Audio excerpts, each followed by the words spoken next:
Sunday on Denver 7. These dispensaries aren't working with these social equity delivery companies. We know that profit matters. Maybe it's a profit issue. Marijuana delivery in Colorado is a slow burn. We're going in depth on Denver's marijuana delivery industry and why it isn't catching on in the first U.S. city to legalize the drug. I mean, it's like a hellscape out there. And it's crushing for our morale to still see it. From trying to return home to fed up, how legal battles over debris cleanup in Boulder County are weighing on everyone trying to move forward. Plus, rocking out for a good cause, how you can show support for Marshall Fire victims today. Good morning. Welcome to Denver 7 News. I'm Jessica Crawford. And I'm Katie LaSalle. Thank you so much for joining us here on this Sunday morning. And we hope you aren't feeling that time change too much with the spring forward this morning. But hey, the sun is out and it is a beautiful day. We're just talking about the nice weather we saw yesterday in the 50s. Today, even warmer. Highs will return to the low 60s over the metro area under a mostly sunny sky. Downtown Denver this morning, all is clear and calm, but we are tracking our next cold front set to roll into the mountains later on this afternoon and evening. This morning, though, crystal clear, gorgeous conditions up near Rocky Mountain National Park, all the way up through Vail, bluebird skies. We are looking at fresh powder set to move in with just a few inches accumulating over higher terrain, mainly in the overnight hours. It's going to be dry for the metro area, increasing cloud coverage later on tonight. Temperatures have warmed quickly. We're already in the low 40s into Lakewood, up through Boulder, down through Centennial and Highlands Ranch. And later on this afternoon, we will be seeing some gustier winds, especially over higher terrain once again and over the far eastern plains, but right now relatively calm. Your hourly planner you can see as we get into this afternoon. By lunchtime, 54 degrees, daytime highs topping out in the low 60s. Cooler tomorrow, and we'll talk more about those snow totals we're expecting in the mountains still to come. All right, thank you, Katie. Well, it has been months since the Marshall Fire, and cleanup in Boulder County is at a standstill over legal battles. Denver 7's Christian Lopez joins us live now in the newsroom. And Christian, people waiting to return home turned to protest this weekend. Yeah, they did, Jessica. Debris cleanup is a very important part of the recovery process, but many fire victims are still waiting on it to be able to move forward. So they came together to protest this weekend against a lawsuit that's been holding everything up. And we've told you about this lawsuit before. It was filed by the group demanding integrity for government spending. And the group claims Boulder County violated the state's open meeting law by not including the public in the contract selection for the cleanup company. And this has pushed back debris cleanup in the areas impacted by the Marshall Fire. Fire victims who gathered to protest say the lawsuit and organization behind it don't represent them, and they want the cleanup process to start so they can rebuild their homes and their lives. There's a lot of uncertainty about how things are going to work out, when we're going to get back in our houses, when we're going to recover.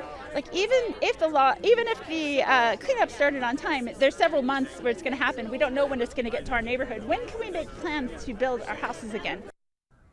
And so far, there are around 800 people who have signed up for the cleanup process through the county. The rest are hiring private contractors. There is a hearing set for this Friday, and if the judge sides with Boulder County, cleanup can get started pretty quickly after that. Reporting live in the newsroom this morning, I'm Christian Lopez, Denver 7.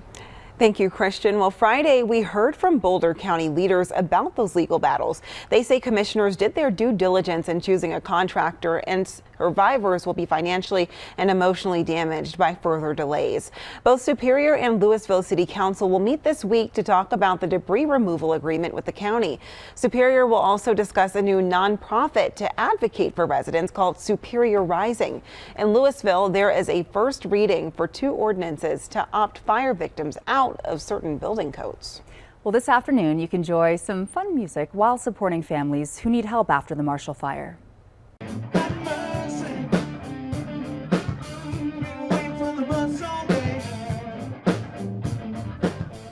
This is El Loco Fandango, a ZZ Top cover band that will be performing at today's Marshall Stock concert. This event is the 4th in a series of benefit concerts organized by the band's drummer, Tim Elliott, who says this weekend's concert has a little something for everyone.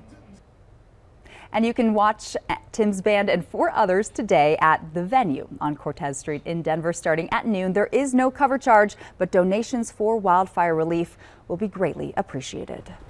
Well, since marijuana was legalized in 2012, Colorado has worked to undo problems caused by previous criminalization. And that's included expunging previous records to now prioritizing equitable hires. But this latest plan isn't working as well as many had hoped. Denver 7's Micah Smith has a 360 in-depth look at the state of marijuana delivery in Colorado and the struggles facing the industry. Almost 1 year after Denver dispensaries could legally begin offering marijuana delivery, just 19 of Denver's 206 dispensaries provide the service. And city leaders like Department of Excise and Licenses spokesperson Eric Escudero, Sadly, it's been really quiet. want to know why. We're really working hard to try to make sure more people, especially those who are negatively impacted by prohibition, have an opportunity to benefit economically from cannabis legalization. Escudero says for deliveries, the city requires dispensaries to partner with social equity businesses. These are people, many of them, who had previous marijuana arrests for something that's legal now. But Escudero says to break into the now legal marijuana business, delivery companies need dispensaries to participate. So maybe it's a profit issue. We met up with Terrapin Care Station spokesperson Peter Marcus to find out why his company isn't delivering products in Denver. Only reason we aren't delivering in Denver yet is we just haven't figured out the logistics yet. Terrapin does offer delivery through a social equity company in Aurora, but Marcus says lack of consumer demand and navigating every city's specific requirements are challenging. You're talking about wanting to cross over into multiple jurisdictions. So yeah, that is difficult, but it doesn't make it impossible. I've gotten all the way to, oh yeah, it sounds like a good idea, and then never hear from them again. Terrence Hewing, the chief operating officer for a high demand delivery company, has asked 60 different dispensaries for partnerships. I've done the numbers, and it's cheaper for the dispensary to use a third-party delivery company. You have to spend multiple thousands of dollars on licensing, you have to spend multiple thousands of dollars on tech, you have to spend multiple thousands of dollars on vehicles. Hewing finally got a yes from Marcus's company, Terrapin. But Canna Courier's co-owner, Shanda LeCompte, is still waiting for an opportunity. There's so many dispensaries in Denver that are able to offer delivery to their customers, and they're just choosing not to. LeCompte says 7 months after getting her delivery license, she's not sure she can stay in business. That's kind of discouraging, knowing that we're not making any money because we don't have any contracts. LeCompte says she was born and raised in Denver and just wants a chance to take part in a booming industry that started right here in the Mile High City. Reporting in Denver, Micah Smith, Denver 7. Micah, thank you. And Colorado's marijuana industry is very profitable as is. Through the first 2 months of this year, Colorado has collected $58 million in tax revenue. Well, the city of Denver is working to expand its social equity program for marijuana licensing. And tomorrow there's a free online session hosted by the Office of Marijuana Policy and the Black Economic Opportunities Council. It's from 3 until 5. If you have questions, you can email marijuanainfo@denvergov.org. Well, Ukraine's president is not backing down. Coming up, we're following the fallout from a Russian attack on a Ukraine military base as troops inch closer to Kyiv. And if you're about to hit the road for spring break, we're tracking prices for you as the costs continue to rise.